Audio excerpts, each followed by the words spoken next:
The following story took place in the early 2000s. In the distant hills of Kanungu district in Uganda, a horrifying event was about to take place, one that would send shockwaves through the whole world. Credonia Mwerindi, a former escort and a bartender turned Catholic nun, claimed to have had a vision from the Virgin Mary, and together with a few defrocked priests and nuns, they decided to establish their own church called the Restoration of the Ten Commandments. They relocated to a very remote area surrounded by hills and very dense forests. The church grew very popular with the locals as it would take in whole families, and at a time when most were grappling with poverty, it was a welcome alternative. With time, it grew into a community where everyone lived as brother and sister. They lived communally, so they would grow their own food. Those who had skills, like carpentry, utilized them in building the community. They even established their own school, and many people, especially the poor, saw this community as the answer to their life problems, and they willingly moved there with their families.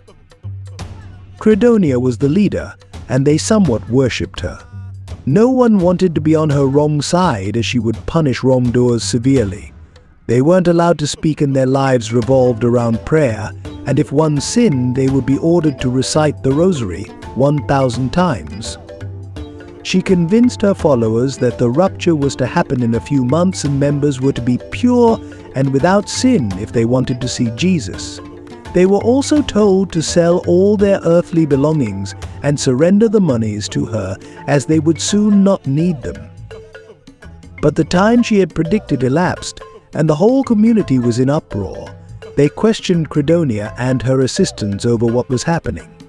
The next day, the whole community was asked to gather at the church for an important sermon, as their wishes were to be granted. While everyone was gathered inside, Credonia and her assistants bolted the doors from outside and nailed them shut. They then poured gasoline and set the church on fire with everyone inside. Over 700 people, mostly women and children, were inside, and they all burnt to death. Credonia and her assistants fled the camp after this gruesome act. Everyone perished, not one of them survived. Authorities were called, and they began the investigation. What they unearthed was shocking beyond words. There were mass graves all over the community, with more than 300 people who had been killed way before the fire. Some were whole families, and no one could understand how they hid their activities from everyone around. And the culprits were nowhere to be seen. They had vanished without a trace. Sadly, 24 years since this brutal and heinous act was committed, this evil nun and her accomplices have never been arrested. It was rumored that they fled to the neighboring countries. Well, that's it from us.